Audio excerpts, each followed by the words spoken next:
võime rääkida siin Eesti Rahva Muuseumi ajaloost ja võime rääkida sõjaväe lennuvälja ajaloost.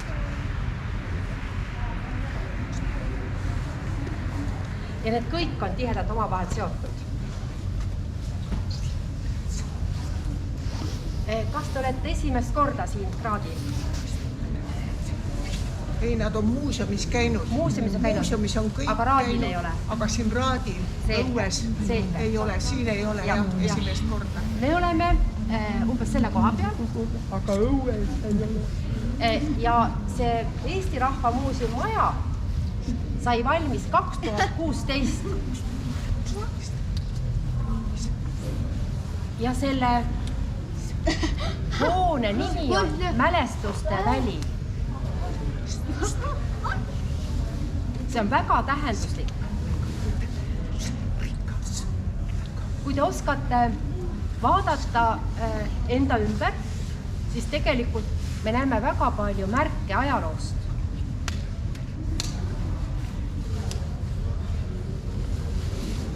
Ja seda tegelikult õpetab ka muuseum, et lisaks sellele, mis muuseumis sees, on väga oluline märgata ka maastikul märke ajaloost. Ja täna me lähemegi neid otsima.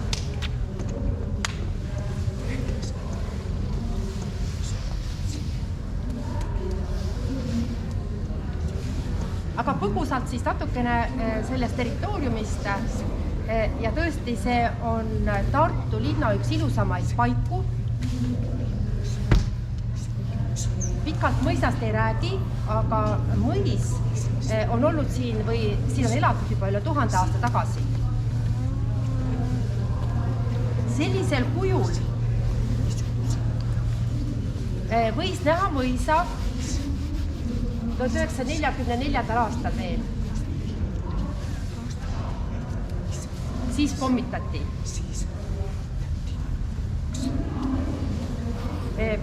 Maketil on näha siis erinevad mõisa kõrvalhooned ja mõis ise asub väga kauni Raadi järve põhjakaldal. Juba keskajal öeldi, et Raadi järv on väga kalarikas.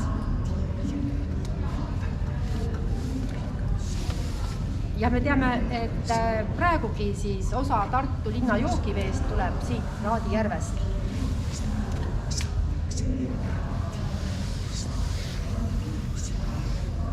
Järv on väga sügav, väga mudane ja siin on tegelikult karstialad, nii et seetõttu karsti nagu ühesõnaga, nagu karstialad on need, kus veesooned on väga lähedal maale.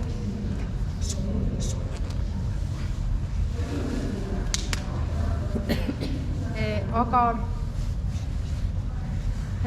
lisaks sellele me teame, et siin, kui kalarikas oli see keskajal öeldi, siis oli siin ka väga palju loomi ja siin lähedal Jänese tänaval oli kõrts.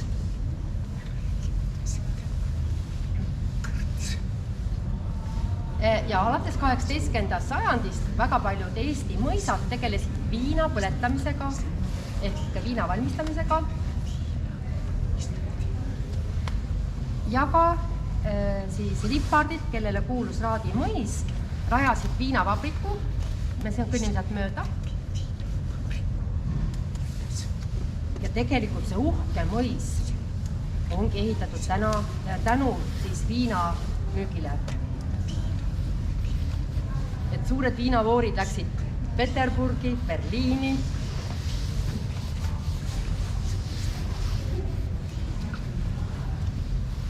Veel on siin väga toredad kõrvalhooned, siin on viljakuivati, tõllakuur ja tall ja jääkelder. Jääkelder on nagu omaaegne või tänapäevane külmkapp. Raadi järvest lõigati suured jääkuubikud ja pandi siia jääkeldrisse.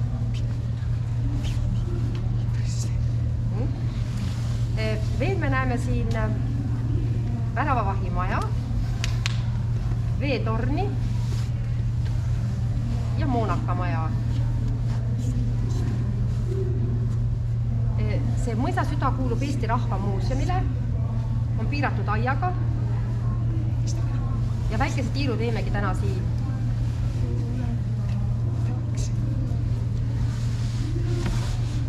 Veel on Raadi seotud Eesti Rahva Muuseumiga seetõttu, et muuseum on küll Eesti Vabariigist 9 aastat vanem, 1909 asutatud. Eesti Vabariik on 1918 loodud.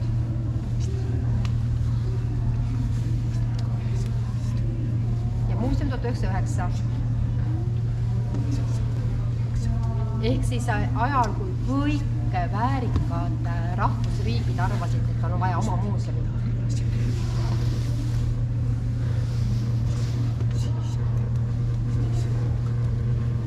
Ja muuseum oli siin ka kuni 1944. aastani. Siis sai muuseumi peahoone, ehk siis Raadi mõis sai pommitapamuse, läks põlema. Aga õnneks enamus muuseumi esemeid oli evakueeritud mujale ja säilis. Ja taas siis taheti muuseumit rajada 1980. aastate lõpus Raadile. Kes on vanem, võib-olla mäletab, et sõjaväe lennuvälja vastased demonstratsioonid Tartus, Raadi vabaks, muinsuskaitsepäevad 1988. Ja tegelikult enne seda olid siis Poola restauraatorid, kui olid olümpiamängud 1980 Tallinnas, teinud korda siis siin müüri ja väravahimaja ja siis taheti teha siia ka Eesti Rahva Muuseum.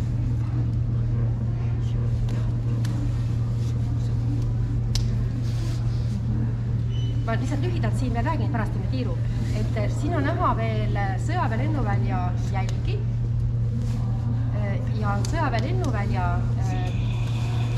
lugu on ka tegelikult peaaegu 100-aastane või lennundusega seotud. Me teame, et 1912 Raadi väljadelt toimus Eesti esimene lend ja see oli Sergei Kudočkin, kes tõusis siit lendu. Ja Eesti Vabariigi ajal oli siin ka sõjaväe lennuväli, kuigi oli ainult 3 lennukit siin. Need olid pommitamise ja siis luurelennukid Tšehhi päritoluga. 1940, kui annekteeriti Baltimaad, siis Nõukogude Venemaa asutas siia sõjaväe lennuvälja. See oli üle 100 hektari suur. Ja lennuväli veel siis arenes ka Saksa okupatsiooni ajal. Näiteks siia ehitati esimene betoonist lennurada.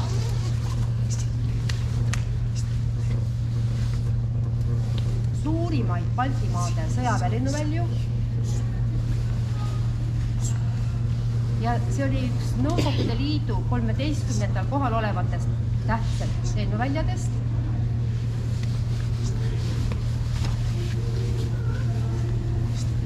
Ja seetõttu oli ka Tartu kinnine linn. Kas te mäletate seda? Tartu oli kinnine linn. Ükski välismaalane ei saanud Tartus ööbida.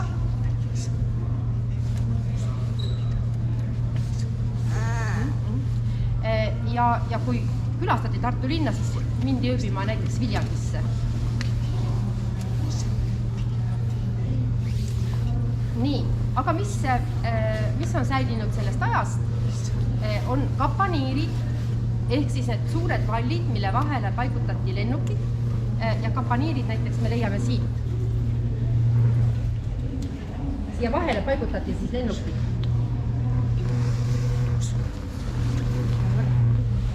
Ma näitan veel paari pilti ja siis lähme kohe välja.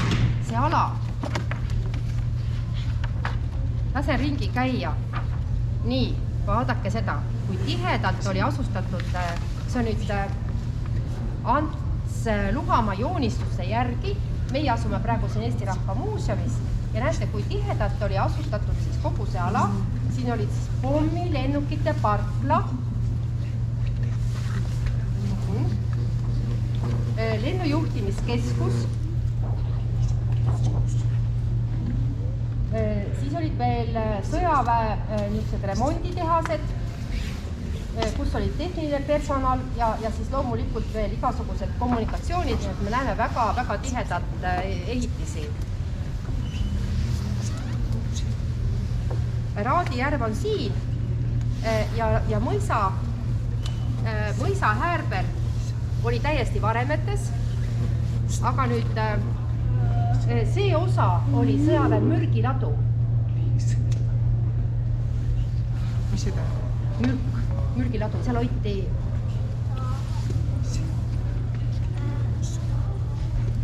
kui oli kavas 80-ndatel muuseumi toomine siia Raadile ja siis mõisahoone renoveerimine, siis me käisime koristamas ümbrust ja teate, see oli väga jube.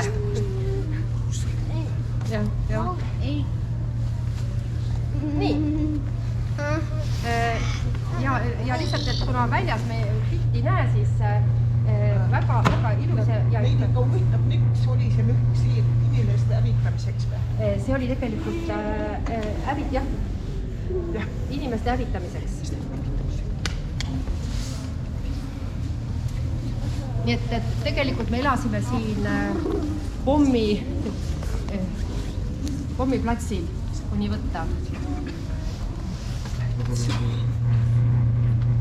Ja siit tõusid lendu need ju õppelennukid, läbisid linna ja tegid ju, kus on praegu Alampeed ja looduskaitseala, sinna tehti siis neid pommiviskeid.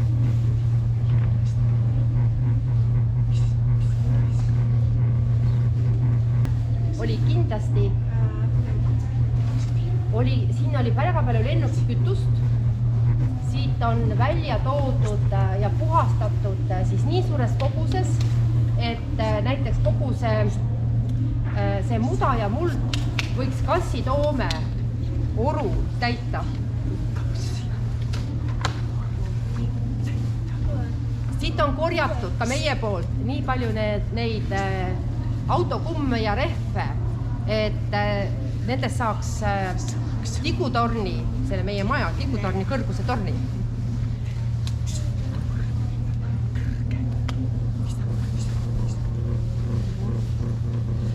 Aga praegu on järg puhas. Praegu on järg puhas.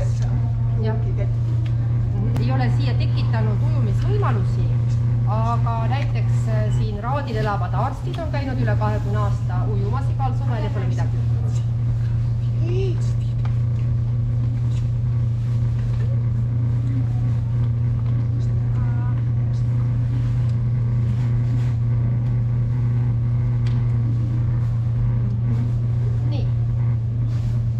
Me läheme, teeme nüüd territooriumiga tiiru. Me alustame siis siit, käime läbi viinaköögi ja räägin siis, mis tänapäeval siin tehakse ja korraks peatume ka siis siin Raadi mõisa siseõuel, vaatame rotundi ja tuleme siis tagasi. Üks tund umbes, jah?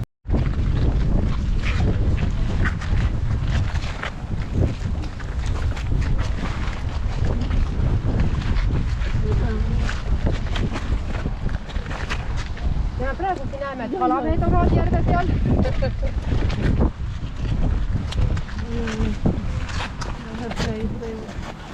Ja me läheme nüüd viinakööki.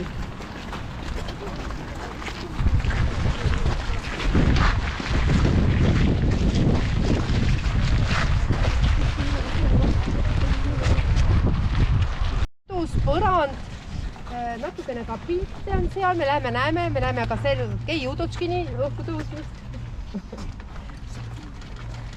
Ja see on praegu üks siuke meelis paik ka erinevate vabaõhupidude jaoks. Et te teaksite, muuseum ka pakub seda võimalust ja pakub ka siis rendivõimalust. Et siin on erinevad võimalused. Et see on avatud kõigile, kes tahavad vaba aega veeta. Nüüd Maaülikooli poolt on kingitud Eesti Rahva Muuseumile Polli katsebaasis aretatud kõik Eesti õunasordid. Meil on õunapud seal. Ja siin on ka ajalooline selline kujundatud tammik, kuhu siis erinevate kuulsate inimeste auks on need tammede istutamine või mingitel tähtpäevadel. Ja kuna Tartu on laulupeo häll, 1869, esimene laulupidu Tartus, siis siin on ka selline mälestuskivi ja siin toimub ka siis tule süütamine. Nii, aga korraks nautige, vaadake nüüd Udotskini lennumasinat.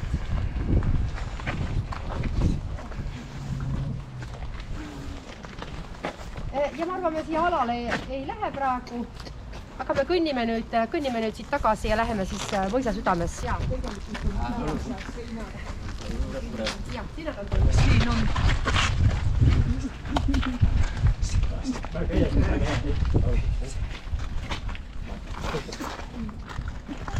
Et hästi mugav, siin on pulmapidusid peetud, sünnipäevi ja toimuvad ka välikontserdid.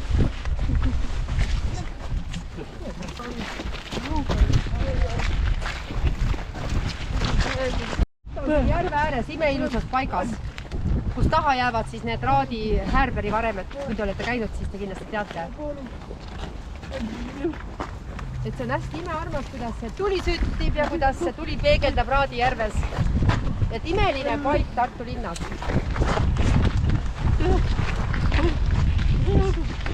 Digirahadega ehk siis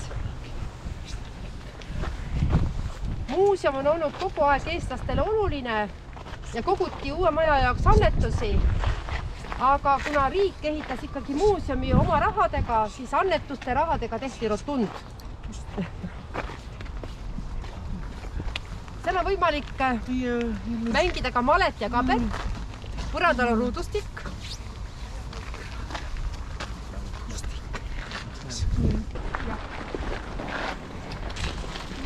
Kõik puud, mis olid suured, jäeti kasvama. Ja muuseumi esine on pigem selline niit, kus siis on looduslikud lilled, nüüd on ka narsissid ja kibuvitsad, mida väga ei niideta, et see on tekitanud nagu poleemikat. Aga minu jaoks on see nagu väga ilus ja pakub nagu putukatele ja lindudele võimalusi olla.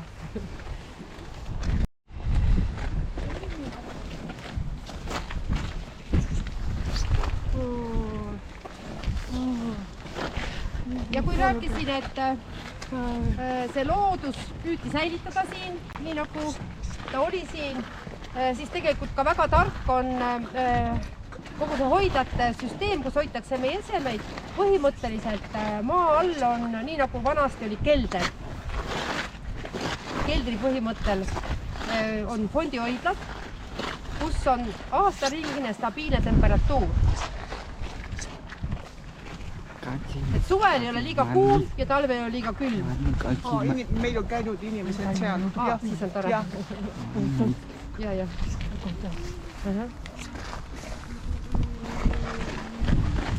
Ja lisaks nüüd suurtele uutele hoidlatele on ka siis siin endistes mõisahoonete asukoha peal kogu muuseumi kogud, siin on meie puuesemed, soome-ugri esemed.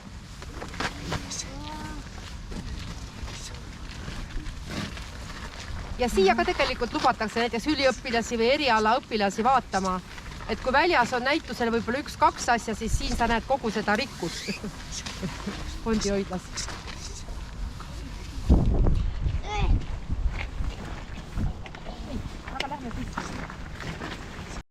ja siin on siis see jääkelder ja siin on siis muuseumi kogud.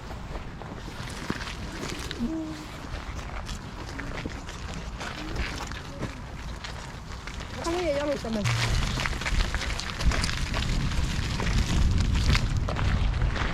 Tal kohal on puudu. Aga põhimõtteliselt ta ei olnud väga, need kahekorruseline, kohati ühekorruseline. Ja väga mitmes jaos ehitatud. Ja viimased need ehitused tehti veel 1905 tehti veel viimased ehitused siin mõisa Härbergi juures. Aga nagu te teate, siis esimese maailmasõja ajal mitmed suured mõisnike suguvõsad lahkusid Eestist, kuna oli sõjaolukord ja nii ka lipardid läksid ära. Ja kui Eesti Vabariik 1918 loodi, siis 1919 mõisad riigistati. Ja tegelikult lipardid olid väga, võib-olla Baltimaade ühed suurimad kunsti ja kultuurikihi omanikud, neil oli väga palju raamatuid, väga palju kunsti ja enamuse nad viisid siit ära. Aga mingi osa on ka Eestisse jäänud. Ja kui te käite Tallinnas Kadrioru kunstimuuseumis, siis seal on päris palju siit lipardide suguvõsa maale, just nagu 18-19 sajand.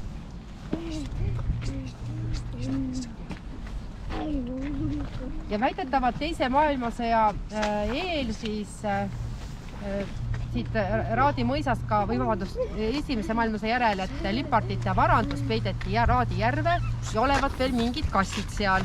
Enamus olevat kätte saadud, me ei tea.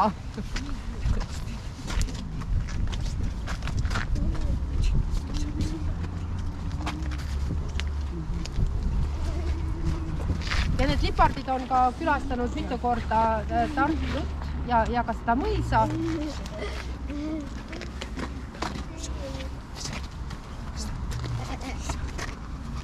Sest neile kuulus ka Lõuna-Eestis väga mitmeid mõisasid ja Tartus Laial tänaval oli neil mitu maja. Mis tänaval? Lai, botaanika ja lähedal.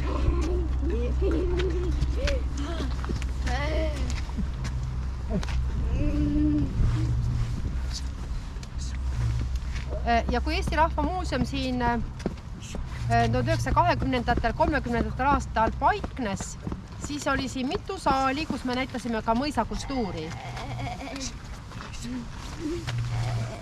Koos siis selle mõisaaegse mööbli ja kunstiga.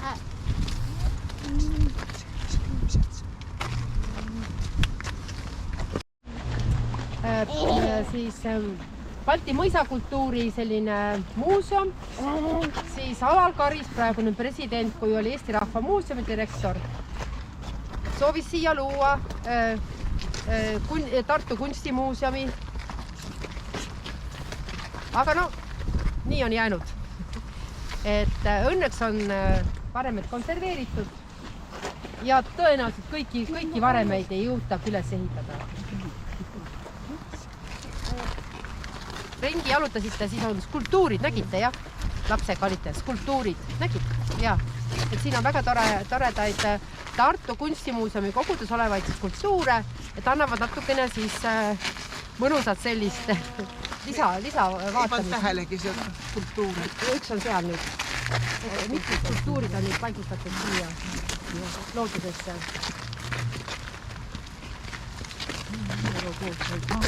Seal oli Jürgi Radu. Oma silmaga nägin seda.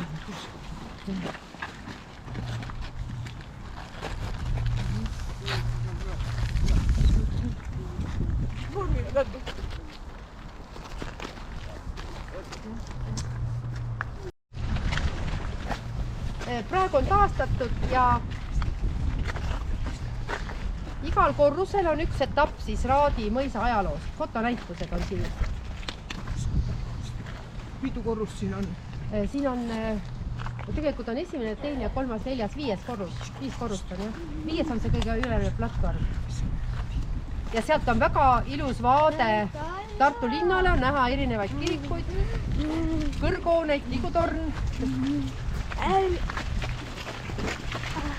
Aga praegu me sinna ei lähe, aga suvel on võimalik siis käia seal.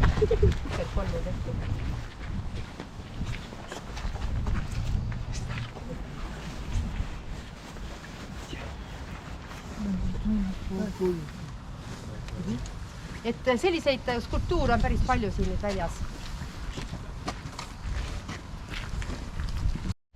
Kus oli siis Raadi haljastustöötaja. Aga fotonäitus on siin, aga eksponaatid on nüüd selles suures majas siin, mis on. Me läheme siis koos.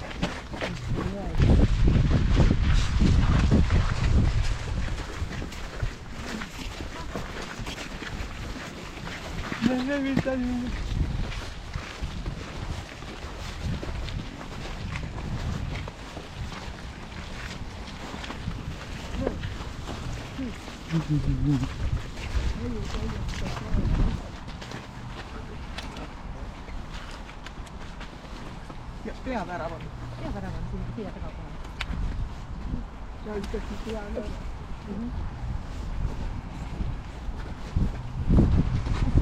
Ja nagu ikka mõisad on väga ilusatesse paikadesse rajatud, et see on ka väga käidav koht. Vana-Narva maantee, erinevate teede ristumispaik. Nii et siit uuriti edasi-tagasi kogu aeg.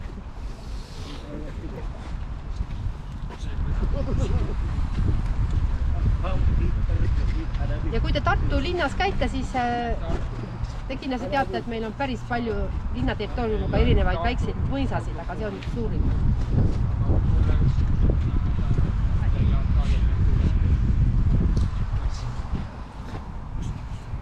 Nii, aga lähme siit siis.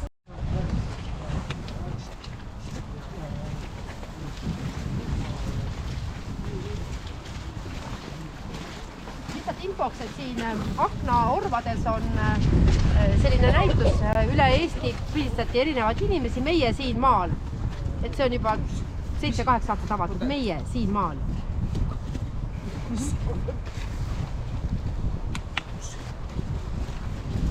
Et see on nagu Tartule iseloomulik, et mitmetes ka ülikooli hoonete aknaorvades on selliseid välinäitusi.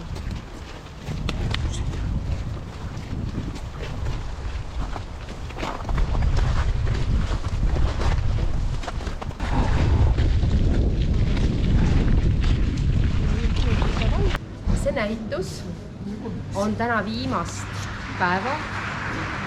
Väga tore, et te saate seda vaadata. Ikeda, kes on sündinud 1966, on Jaapani päritolu heli- ja videokunstnik.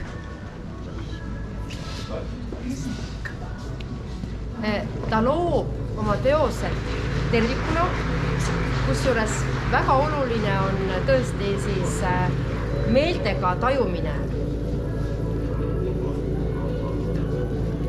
Näitus oli Tartu 2024 programmis. Ja enne on ka Ikeda olnud korra Eestis. See oli 2016 ja näitus oli supersümmeetria, kus oli väga palju supersümmeetria. Kus oli väga tugev selline minu jaoks visuaal.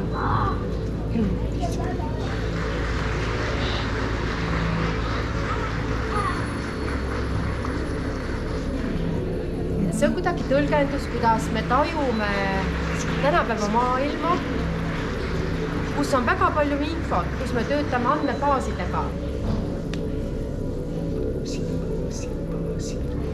Ikeda ise ka, kes on kasutanud väga mitmeid näiteks NASA või CERN-i andmeid, on siis aastaid loonud väga suuri installatsioone.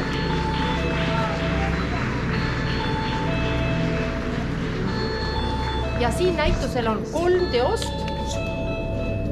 2 on ta loonud just sellele näitusele. Kõige esimene on näitus, mis räägib tegelikult nagu inimhääle tähendusest ja olulisusest. Ja näitusel on väljas siis kõige esimeses ruumis väikses, et ärge siis ära edasi minge, kus siis tema nagu heli on siis loonud või aidanud seda teost luua ka Eesti Filharmoonia kammerkoor Tõnu Kaljuste ka eesotsas.